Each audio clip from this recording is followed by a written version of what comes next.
সুপ্রিয় শিক্ষার্থী বন্ধুরা, হিউম্যান রাইটসের দ্বিতীয় বাংলা ক্লাসে তোমাদেরকে সুস্বাগতম।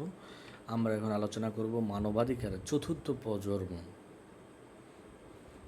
আসো, মানবাধিকারের চতুর্থ প্রজন্ম বা চারটি প্রজন্ম সম্পর্কে আমরা বিস্তারিত জানব। মানবাধিকারের চার প্রজন্মের ধারণাটি কারেল ভাসাকের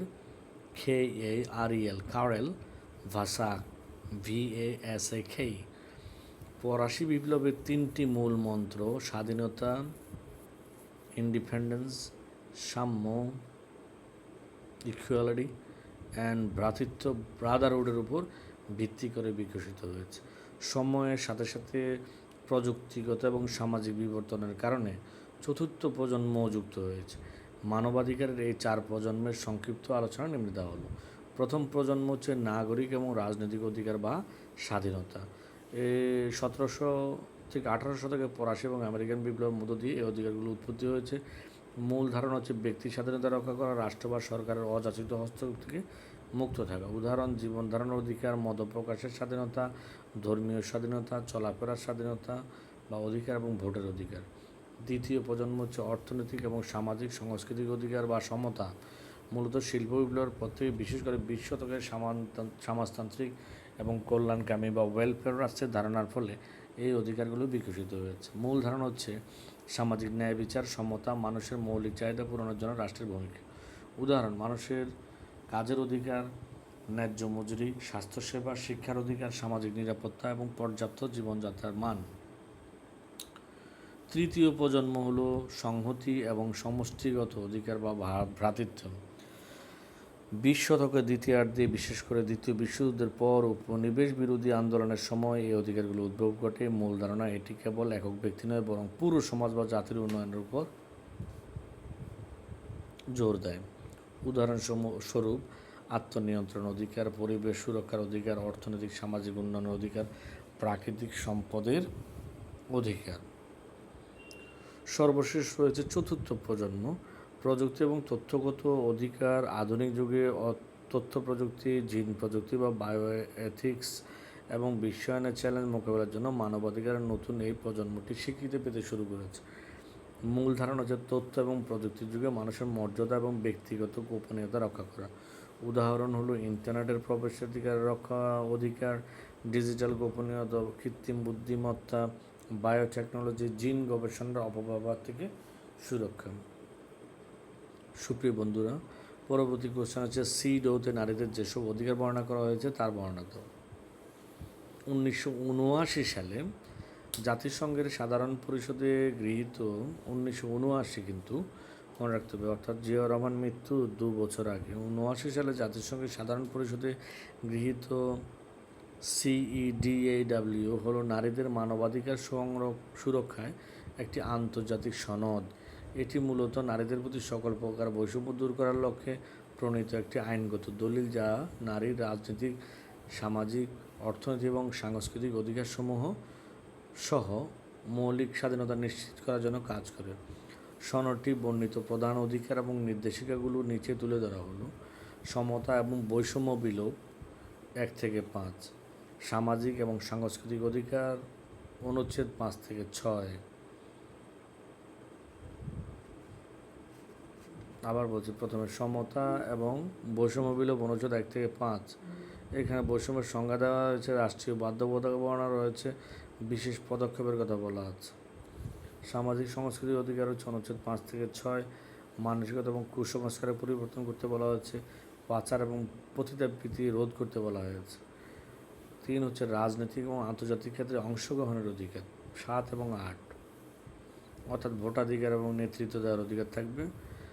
এরপর 4 নম্বর হচ্ছে জাতীয়তা এবং শিক্ষার অধিকার, অনুচ্ছেদ 9 থেকে 10। নাগরিকত্ব যাকে দিতে হবে তাকে শিক্ষা দিতে হবে। 5 হচ্ছে কর্মসংস্থান এবং স্বাস্থ্যসেবার অধিকার, 11-12। কর্মক্ষেত্রে নারীর অধিকার থাকবে, স্বাস্থ্য এবং পরিবার পরিকল্পনা তার অধিকার থাকবে। 6 হচ্ছে অর্থনৈতিক ও সামাজিক সুবিধা, অনুচ্ছেদ 13-14, অর্থাৎ আর্থিক অধিকার, ব্যাংক, ঋণ, বন্ধক এগুলো সে স্বাধীনভাবে করতে পারবে। গ্রামীণ নারী গ্রামীণ উন্নয়নের প্রশিক্ষণ উন্নয়ন কার্যক্রম তাদের অংশগ্রহণ নিশ্চিত করতে হবে। 7 হচ্ছে আইন এবং পরিবারের সমতা, অনুচ্ছেদ 15-16। আইনের চোখে সমতা তাদের দিতে হবে, বিবাহ এবং পারিবারিক জীবনে জীবনসঙ্গী নির্বাচন, বিবাহ বিচ্ছেদ, সন্তানের অভিভাবকত্ব, সম্পত্তির মালিকানার ক্ষেত্রে নারী এবং পুরুষের সম্পূর্ণ সমান অধিকার নিশ্চিত করতে বলা হয়েছে। পরবর্তী কোশ্চেন হচ্ছে সিডও ব্যতীত জাতিসংঘের অন্যান্য সনদে নারীদের যে সকল অধিকার বর্ণনা করা হয়েছে তার বর্ণনা দাও। জাতিসংঘের প্রধান নারী অধিকার সনদ সিডাব্লিউ ব্যতীত অন্যান্য প্রধান আন্তর্জাতিক মানবাধিকার সনদ এবং ঘোষণাপত্রে নারীদের রাজনৈতিক এবং নাগরিক, অর্থনৈতিক, সামাজিক, সুরক্ষামূলক অধিকার বিশদভাবে বর্ণনা করা হয়েছে। নিচে প্রধান সনদগুলো এবং সেখানে বর্ণিত নারীদের অধিকারের বিবরণ দেওয়া হলো। সার্বজনীন মানবাধিকার ঘোষণা বা UDHR 48, এখানে নারীদের মৌলিক অধিকারের কথা স্বীকৃতি দেওয়া হয়েছে। সমতা অধিকার 2 নং অনুচ্ছেদ অনুযায়ী বর্ণ, ভাষা, লিঙ্গ সকলের অধিকার সমান। পারিবারিক অধিকার, বয়স্ক পুরুষ ও নারীর স্বাধীন সম্মতি বিয়ে এবং পরিবার গঠনের অধিকার রয়েছে অনুচ্ছেদ 16। অর্থনৈতিক অধিকার থাকবে নারী পুরুষের সমান সমকাজের সমমজুরি পাওয়ার অধিকার হচ্ছে 17 এবং 23। ওকে, নাগরিক রাজনৈতিক অধিকার বিষয়ক আন্তর্জাতিক চুক্তি ICCPR 1966, এই চুক্তিটি নারীদের রাষ্ট্রীয় এবং সামাজিক জীবনের প্রধান নাগরিক এবং রাজনৈতিক অধিকার নিশ্চিত করতে বলা হয়েছে। রাজনৈতিক সমতা থাকবে অনুচ্ছেদ 3 অনুযায়ী, আইনের চোখের সমান 26 অনুযায়ী, ভোট এবং অংশগ্রহণের অধিকার থাকবে অনুচ্ছেদ 25। এরপর হচ্ছে অর্থনৈতিক, সামাজিক, সাংস্কৃতিক অধিকার বিষয়ক আন্তর্জাতিক চুক্তি ICESCR 1966, এই সনদে নারীদের জীবনযাত্রা মান উন্নয়ন, সামাজিক সুরক্ষার অধিকার দেওয়া হয়েছে। কাজের অধিকার হচ্ছে অনুচ্ছেদ 3-7, মাতৃকালীন সুরক্ষা হচ্ছে 10 নং অনুচ্ছেদ, শিক্ষা স্বাস্থ্য হচ্ছে অনুচ্ছেদ 12 এবং 13। নারীর রাজনৈতিক অধিকার বিষয়ক কনভেনশন 1952, এটি বিশেষভাবে নারীদের রাজনৈতিক ক্ষমতার জন্য গৃহীত প্রথম চুক্তি। ভোটাধিকার, কোনো বৈষম্য ছাড়া নারীদের সব নির্বাচনে ভোট দেওয়ার অধিকার নিশ্চিত করতে বলা হয়েছে। জনপ্রতিনিধি, নারী জাতীয় আইন অনুযায়ী গঠিত সব সংস্থা বা নির্বাচনে নারীদের প্রার্থী হওয়ার সমধিকার দেওয়া হয়েছে ধারা 2। সরকারি পদ, নারীদের সমতার ভিত্তিতে যে কোনো সরকারি পদে অধিষ্ঠিত হওয়া এবং সব ধরনের সরকারি কাজে দায়িত্ব পালনের অধিকার দেওয়া হয়েছে ধারা 3। এরপর রয়েছে শিশু অধিকার সনদ CRC 1989, অর্থাৎ এরশাদ পতনের 1 বছর আগে। এরশাদের পতন হয়েছে 1990 বা 91। এই সনদে কন্যা শিশুদের অধিকারের উপর বিশেষ জোর দেওয়া হয়েছে। কন্যা শিশু সুরক্ষা অনুচ্ছেদ 2 অনুযায়ী লিঙ্গভেদ, কন্যা শিশুর প্রতি কোনো বৈষম্য নিষিদ্ধ করা হয়েছে। ক্ষতিকর প্রথারোধ, কন্যা শিশুকে বাল্যবিয়ে, জোরপূর্বক বিয়ে, তাদের স্বাস্থ্যের জন্য ক্ষতিকর যে কোনো প্রথা যেমন অনার কিলিং বা FGM দেখে সুরক্ষার অধিকার দেওয়া হয়েছে। 6 হচ্ছে জাতিসংঘ নিরাপত্তা পরিষদের প্রস্তাব 1325 WPS 2000, নারী শান্তি, নিরাপত্তা, ওমেন পিস সিকিউরিটি বিষয়ক এই যুগান্তকারী প্রস্তাবে নারীদের বিশেষ সুরক্ষার কথা বলা হচ্ছে। যুদ্ধকালীন সুরক্ষা, সশস্ত্র সংঘাত বা যুদ্ধের সময় নারীদের উপর যৌন সহিংসতা, নির্যাতন প্রতিরোধে কঠোর ব্যবস্থা নেওয়ার বিধান দেওয়া হয়েছে। শান্তি প্রক্রিয়া অংশগ্রহণ, যে কোনো দ্বন্দ্ব নিরসন, শান্তি চুক্তি, যুদ্ধ পরবর্তী পুনর্বাসন প্রক্রিয়া, সিদ্ধান্ত গ্রহণকারী পর্যায়ে নারীদের সমান অংশগ্রহণের অধিকার নিশ্চিত করা হয়েছে।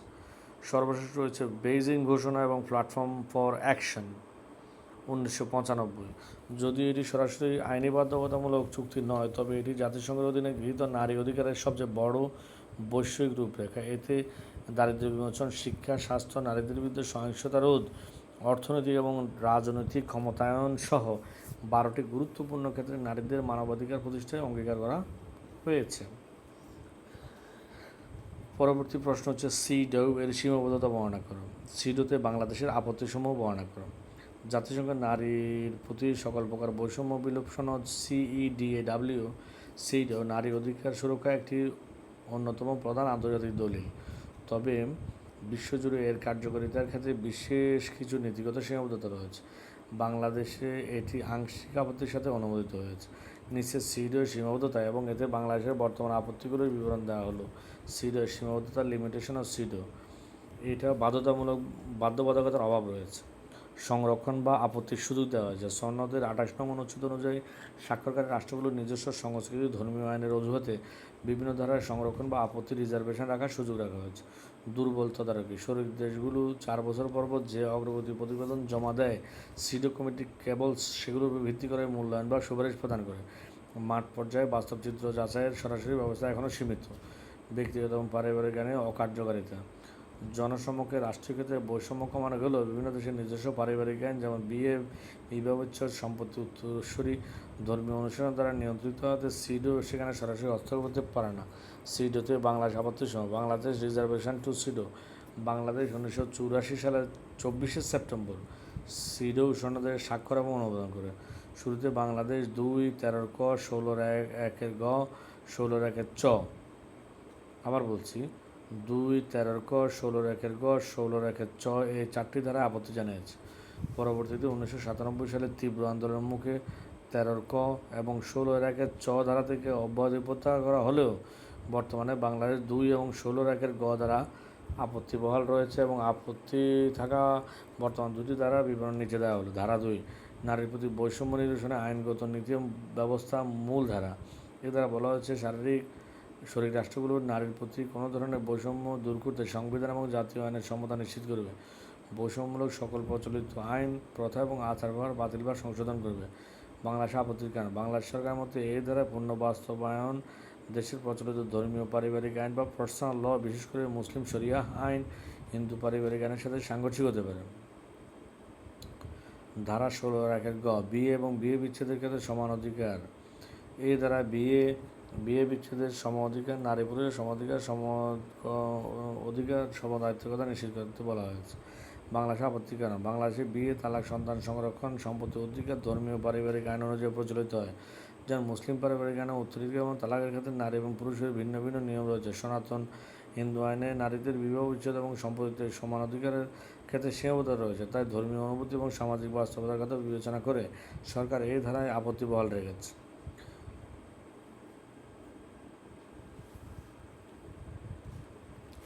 মানবাধিকার সংরক্ষণে জাতিসংঘের চার্টার বেজ মেকানিজম সম্পর্কে বর্ণনা করো। জাতিসংঘের চার্টার ভিত্তিক মেকানিজম বা চার্টার বেজ মেকানিজম হলো এমন কিছু সংস্থা বা প্রক্রিয়া যা সরাসরি জাতিসংঘের মূল সনদ বা চার্টারের মাধ্যমে অথবা সনদের আওতাধীন প্রধান অঙ্গগুলো যেমন সাধারণ পরিষদ প্রস্তাবের ভিত্তিতে গঠিত হয়। বিশ্বব্যাপী মানবাধিকার লঙ্ঘন প্রতিরোধ এবং তার সুরক্ষায় এই মেকানিজমগুলো অত্যন্ত গুরুত্বপূর্ণ রাজনৈতিক ভূমিকা পালন করে। নিচে এই চার্টার ভিত্তিক মেকানিজমগুলোর বিস্তারিত বর্ণনা দেওয়া হলো।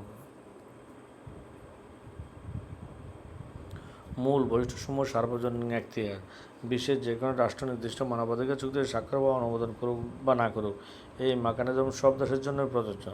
রাজনৈতিক চরিত্র এগুলো তো মূলত আন্তঃরাষ্ট্রীয় এবং আন্তঃসরকারি রাজনৈতিক প্রক্রিয়ার মাধ্যমে পরিচালিত হয়। আইনি ভিত্তি জাতিসংঘ সনদের বিশেষ করে 55 এবং 56 অনুচ্ছেদের মূল আইনি ভিত্তি। প্রধান চার্টার ভিত্তিক সংস্থাসমূহ মানবাধিকার জাতিসংঘ মানবাধিকার পরিষদ, UN human rights council or HRC। এই মেকানিজমের প্রধান আন্তঃসরকারি সংস্থা যা 47টি সদস্য রাষ্ট্র নিয়ে গঠিত। এটি বিশ্বব্যাপী মানবাধিকার সংরক্ষণ এবং উন্নয়নের মূলনীতি নির্ধারণ করে। মানবাধিকার বিষয়ক হাই কমিশনার কার্যালয় OHCHR, office of high commissioner of human rights. এটি মূলত একটি সচিবালয় হিসেবে কাজ করে যা চার্টার ভিত্তিক সমস্ত মেকানিজমের কারিগরি এবং প্রশাসনিক সহায়তা প্রদান করে। চার্টার ভিত্তিক প্রধান কার্যাবলী এবং mechanism universal periodic review UPR। এটি মানবাধিকার পরিষদের অধীনে একটি অনন্য এবং বাধ্যতামূলক প্রক্রিয়া। এর মাধ্যমে জাতিসংঘের সকল সদস্য রাষ্ট্রের 193টি দেশে মানবাধিকার রেকর্ড পর্যায়ক্রমিকভাবে পর্যালোচনা করা হয়। প্রতিটি রাষ্ট্রকে তাদের দেশের মানবাধিকার পরিস্থিতি উন্নয়ন এবং জবাবদিহিতা নিশ্চিত করতে এখানে জবাবদিহি করতে হয়।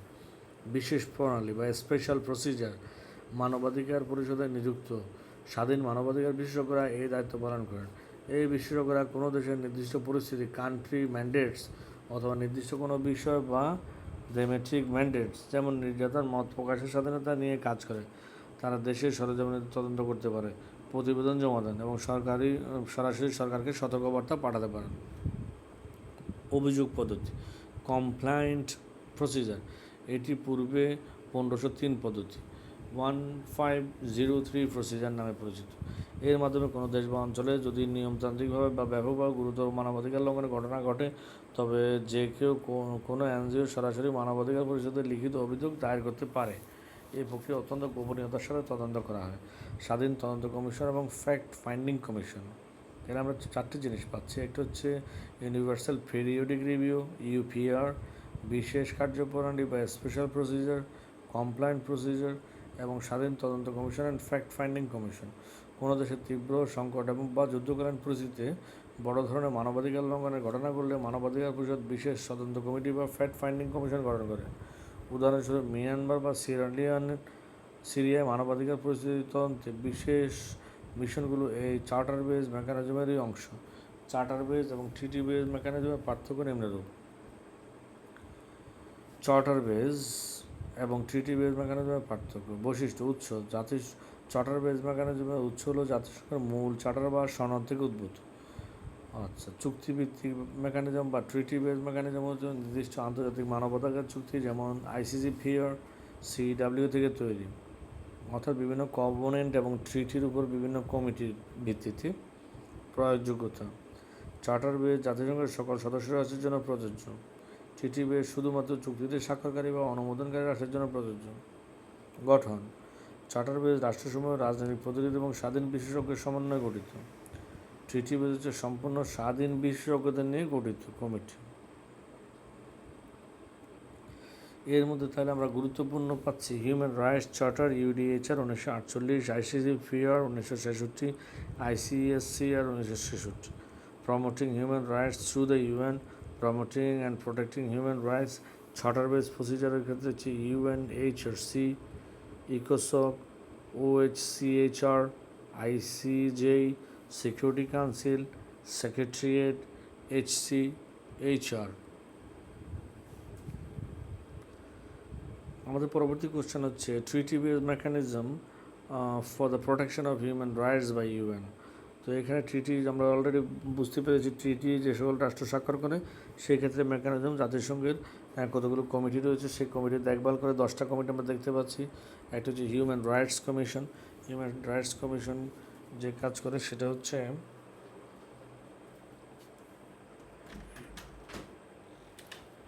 UDHR এর ভিত্তিতে যে সব মানবাধিকার লঙ্ঘিত তারা কাজ করে। এরপর হচ্ছে CSCR, committee on economic and cultural rights. এরপর হচ্ছে কমিটি অ্যাগেনস্ট টর্চার। এরপর হচ্ছে committee on rights of children, CRC, committee on elimination of discrimination against women বা CEDAW। এরপর হচ্ছে committee on elimination of racial discrimination বা বর্ণবাদের যে ধকল রয়েছে সেগুলো CRD। Committee on migrant worker বা CMW। Committee on enforce difference বা GUM, SCAD। Committee on rights of persons with disabilities হচ্ছে যারা শারীরিক অক্ষম, CRPD। এরপর হচ্ছে SPT বা sub committee on preservation of torture. তো আমরা আবার বলছি, প্রথমটা যে হিউম্যান রাইটস কমিটি বা HRC, এটা মনিটর করে international covenant on civil and political rights, ICCPR। দ্বিতীয় নম্বর কমিটি হচ্ছে committee on economic and cultural rights, তারা হচ্ছে ICESCRকে মনিটর করে। তারপর হচ্ছে কমিটি অ্যাগেনস্ট টর্চার বা CAT, এটা মনিটর করা হচ্ছে convention against torture and other cruel, inhuman, degrading treatment or punishment. তারপর হচ্ছে committee on rights of children, তারা হচ্ছে monitor the convention of right of children. তারপর হচ্ছে CEDAW হচ্ছে monitor the convention on the elimination of all forms of discrimination against women. এরপর হচ্ছে committee on elimination of racial discrimination অর্থাৎ বর্ণবাদ, যেটা ভারতে প্রায় ঘটে, monitors the convention on the elimination of all forms of racial discrimination. এরপর হচ্ছে committee on migrant worker, আমাদের দেশের বাইরে যেসব লোক কাজ করে তাদেরকে নিয়ে এই কমিটি কাজ করে, monitors the convention on rights of the migrant workers, CMW and their families. Committee on Enforced Disappearance by GUM monitors the International Convention for Protection of All Persons from Enforced Disappearance. Committee on Rights of Persons with Disabilities, এর হচ্ছে শারীরিক প্রতিবন্ধী লোকদেরকে নিয়ে কাজ করে, monitors the International Covenants for the Protection of All Persons from all monitors the Convention on Rights of Persons with Disabilities, and SPT বা Subcommittee on Prevention of Torture, it is established under the optional protocol to the Convention Against Torture, focusing on visiting places of detention. তো আমরা এরপরে আমাদের আরও কোনো কিছু জিনিস নিয়ে আলোচনা করব, সেটা হচ্ছে list out the social and economic cultural rights.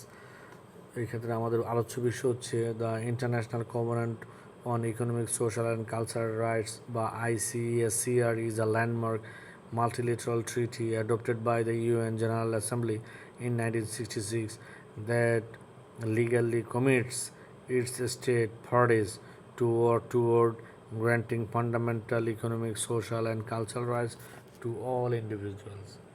তো আমরা জানি যে the international bill of human rights consist of 3 primary instrument. একটা হচ্ছে UDHR 1948, universal declaration of human rights, আর একটা হচ্ছে ICCPR 1966, international covenant on social and political rights, আর হচ্ছে the ICESCR 1966, the international covenant on economic, social and cultural rights.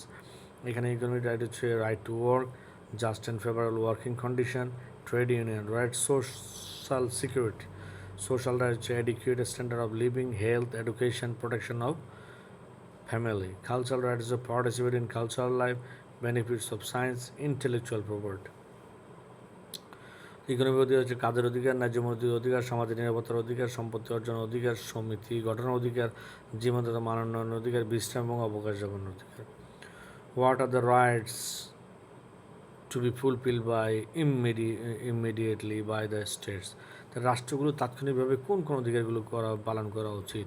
এখানে বলছে under the international human rights law such as the ICCPR, state must immediately fulfil civil and political rights. কারণ কি, unlike economic rights, this do not depend on source of resource ability, অর্থাৎ এগুলোর জন্য টাকা পয়সা লাগে না। Immediate obligation include guaranteeing non discrimination, অর্থাৎ কারোর প্রতি বৈষম্য করবে না, রাইট টু লাইফ মানুষকে বাঁচতে দিবে, ফ্রিডম অফ এক্সপ্রেস তাকে কথা বলতে দিবে, অ্যান্ড ফেয়ার ট্রায়াল তার বিচার করবে, নিরপেক্ষ বিচার, while ensuring effective legal remedies for violations.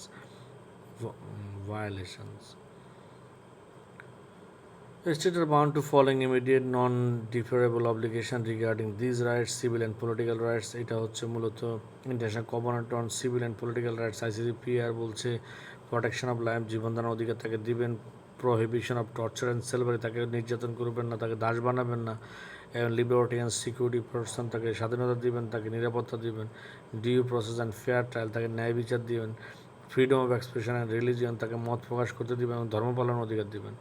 Core obligation socio economic right হচ্ছে নন ডিসক্রিমিনেশন, বৈষম্য করবেন না। মিনিমাম কোর অব্লিগেশন হচ্ছে আসলে state must immediately satisfy the minimum essential level of each right, preventing mass starvation, অর্থাৎ দুর্ভিক্ষতে পতিত হতে দেওয়া যাবে না, প্রোভাইডিং বেসিক প্রাইমারি এডুকেশন, ন্যূনতম শিক্ষা দিবেন, গ্যারান্টিং এসেনশিয়াল হেলথ কেয়ার, প্রাথমিক চিকিৎসা দিবেন, অব্লিগেশন টু টেক স্টেপস, এবং এগুলোর জন্য তাকে পদক্ষেপ নিতে হবে। আচ্ছা, মূল কথা হচ্ছে the state will make environment for the citizens to achieve there fundamental rights, অর্থাৎ স্টেটগুলো এমন মেকানিজম তৈরি করবে যাতে রাষ্ট্রের নাগরিকরা তাদের মৌলিক অধিকারগুলো নিজেরাই অর্জন করতে পারে। এরপর হচ্ছে রাষ্ট্র তাদেরকে যেটা দিবে রাইট টু লাইফ, বেঁচে থাকার অধিকার দিবে, prohibition of torture and slavery, তাকে নির্যাতন করবে না এবং দাস বানাবে না, liberty and security of person, তাকে স্বাধীনতা দিবে, due process and fair trial, তাকে সঠিকভাবে বিচার করবে, freedom of expression of religion, তাকে মত প্রকাশের স্বাধীনতা দিবে এবং তাকে ধর্ম পালন করার স্বাধীনতা দিবে। What are the minimum obligation to be followed by the state as per UN Convention regarding the fundamental rights of the citizen? মানুষের মৌলিক অধিকারের ক্ষেত্রে কোন কোন কাজগুলো ন্যূনতম করা উচিত বলে মনে করা হচ্ছে? বলছে the under the UN human rights conventions state obligations fall into 3 fundamental duties to respect, protect and fulfil, অর্থাৎ রাষ্ট্র 3টা জিনিস নিশ্চিত করবে। একটা হচ্ছে নাগরিককে সম্মান দিবে, তারপর যে প্রোটেক্ট তাকে বাঁচাবে এবং তার কিছু জিনিস পূর্ণ করবে। আচ্ছা, the minimum core obligation and required ওল স্টেট ইনক্লুড হচ্ছে obligation to respect, state must directly refrain from interfering with citizens right, অর্থাৎ নাগরিকের মানবিক নাগরিক অধিকার থেকে তাকে বিরত রাখতে পারবে না। Avoiding torture, unlawful detention and restriction freedom of speech, এর হচ্ছে রেসপেক্ট করবে। অব্লিগেশন টু প্রোটেক্ট, তাকে হচ্ছে ডোমেস্টিক ভায়োলেশন বা আবাসস্থলের নির্যাতন, মানব পাচার, চাকরিতে বৈষম্য এগুলো করা যাবে না। এর হচ্ছে দ্য অব্লিগেশন টু ফুলফিল, ন্যায় বিচার নিশ্চিত করার জন্য বিচার ব্যবস্থা ঢেলে সাজাবে।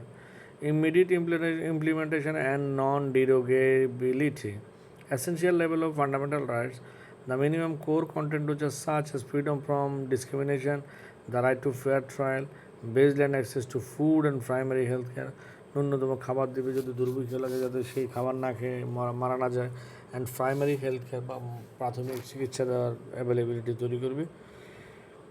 পরের কোশ্চেন হচ্ছে দ্য হোয়াট ইজ রিজার্ভেশন বা সংরক্ষণ, শর্তারোপ, আপত্তি, অনিচ্ছে কাকে বলে? Right the reasons for the reservation clause of the UN convention, treaty and charter. এখানে বলছে দ্য ইন্টারন্যাশনাল ল আর রিজার্ভেশন বা সংরক্ষণ বা শর্তারোপ বা আপত্তি অনিচ্ছে হচ্ছে একটা ফর্মাল আনউইলিং ইউনিলেটারাল স্টেটমেন্ট। এটা হচ্ছে একটা ফর্মাল ইউনিলেটারাল স্টেটমেন্ট, বহু পাক্ষিক একটা statement made by a state when sign, যখন স্বাক্ষর করে, রেটিফাইং অনুসমর্থন করে, অর এক্সিডিং অথবা চুক্তিতে যোগ দেওয়া বা মেনে নেয় a treaty. It allows the state to exclude or modify the legal effect of a specific provision of the treaty in their application to that state. আচ্ছা, কোনো রাষ্ট্রের অ্যাপ্লিকেশনের ভিত্তিতে তাকে যদি চুক্তির কোনো একটা ধারা থেকে রিমেডি দেওয়া হয় অথবা তাকে যদি বাদ দেওয়া হয় তাকে বলা হচ্ছে রিজার্ভেশন।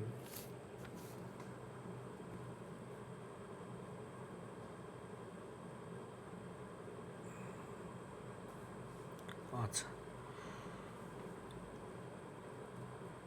একটা রাষ্ট্র আসলে কোন অধিকারগুলো একটা নাগরিককে দেবে না? All state will make environment for the citizen to achieve all their fundamental rights if the state can not afford to provide them all as a welfare state. বলছে কোনো রাষ্ট্র যদি কল্যাণ রাষ্ট্র হয়ে কোনো অধিকার দিতে না পারে তাকে নাগরিকদের যাতে সে অর্জন করতে পারে সেই পরিবেশ পরিস্থিতি তৈরি করবে, তাকে রেসপেক্ট দিবে, প্রোটেক্ট করবে অ্যান্ড ফুলফিল করতে সাহায্য করবে। রিজনস ফর রিজার্ভেশন দেওয়ার কারণ কি? সকলকে অংশগ্রহণ উৎসাহ দিতে, কোনো রাষ্ট্রের সার্বভৌমত্বকে সম্মান জানাতে, অর্থাৎ রিজার্ভেশন দেওয়া হচ্ছে সকল রাষ্ট্র যাতে অংশগ্রহণ করতে পারে। আর এক্ষেত্রে সকল রাষ্ট্রের সবাঞ্চিকে বা সার্বভৌমত্বকে স্বীকার করে নেওয়া হয়েছে, রাষ্ট্রীয় সীমাবদ্ধতা স্বীকার করা হচ্ছে, অর্থাৎ একটা রাষ্ট্রের যে সমাজ বা পরিবেশ পরিস্থিতি রয়েছে অনেকেই তার সীমাবদ্ধতা রয়েছে, এবং মাঝামাঝি একটা ডিসিশন নেওয়ার ক্ষেত্রে। আচ্ছা, কখন এই ট্রিটি অ্যাকসেপ্টেবল? ট্রিটিতে মানে রিজার্ভেশন অ্যাকসেপ্টেবল যদি না ট্রিটির এমন কিছু বলা থাকে যে এটা ছাড়া চলবে না, তখন সেটা অ্যাকসেপ্টেবল আসলে।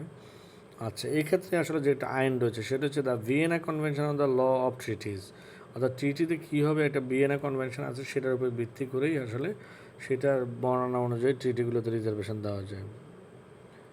Is the state have the right to formulate observation unless the treaty explicitly prohibits them, or reservation incompatible with the object and purpose of the treaty. অর্থাৎ ওরা ট্রিটিতে ব্যর্থ হয়ে না যায় এমন যদি না হয় তাহলে করা যাবে। আচ্ছা, তবে একটা ক্ষেত্রে ট্রিটিতে অবজারভেশন বা রিজার্ভেশন দেওয়া যায় না, সেটা হচ্ছে the UN charter. UN charter যেহেতু ইউএন চলার একটা কনস্টিটিউশন, এখানে কেউ রিজার্ভেশন দিতে পারবে না আসলে।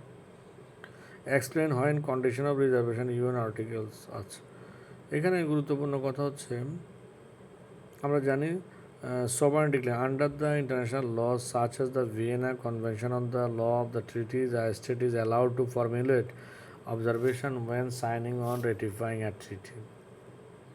মূল প্রিন্সিপালটা কি? মূল প্রিন্সিপাল হচ্ছে আর্টিকেল 19 থেকে 23 Vienna convention on the law of treaties VCLT, state may formulate a reservation when signing, ratifying, accepting, approving, or acceding to a treaty, provided the reservation is not prohibited or aligns with the core goals of the agreement. অর্থাৎ এগ্রিমেন্টে যদি core গোল বাদ না পড়ে তাহলে দেওয়া যাবে, অথবা যদি সে অ্যালাউ করে। Condition of reservation are officially allowed unless রিজার্ভেশনগুলো দেওয়া যায় যদি না প্রোহিবিশন বাই দ্য ট্রিটিতে নিষেধাজ্ঞা থাকে স্পেসিফাইড অ্যাজ এক্সক্লুডটাকে স্পেসিফাইড করা না থাকে incomparable with the objective and purpose, বলছে পারপাস যদি ব্যাহত হয় তাহলে। সর্বোচ্চ explain consequence of reservation in the UN articles and treaties protocol. এই ক্ষেত্রে সবচেয়ে গুরুত্বপূর্ণ বিষয় হচ্ছে the legal consequence making reservations are governed primarily by the Vienna convention on the law of treaties 1969, যেটা শর্ট নেম হচ্ছে Vienna convention of law of treaties VCLT, and detailed in the guideline to practice on reservation to treaties established by the UN International Law Commission, অর্থাৎ জাতিসংঘের international law কমিশনের একটা কিন্তু guideline আছে কোন কোন ক্ষেত্রে আপনি রিজার্ভেশন দিতে পারবেন সেটা, এবং এই যে ভিয়েনা কনভেনশনের বলেই আসলে মূলত রিজার্ভেশন দেওয়া যায়। Vienna convention on the law of treaties, Vienna convention of law of treaties 1969, এবং ইউএন ইন্টারন্যাশনাল ল কমিশনের একটা guide to practice on reservation to treaties, এটার উপর ভিত্তি করে আসলে যেগুলো অ্যালার্ট করে সেগুলোকে রিজার্ভেশন দেওয়া যাবে, অন্যগুলোকে দেওয়া যাবে না। তো থ্যাংক ইউ ভেরি মাচ, ভালো থাকবে, হ্যাপি লার্নিং।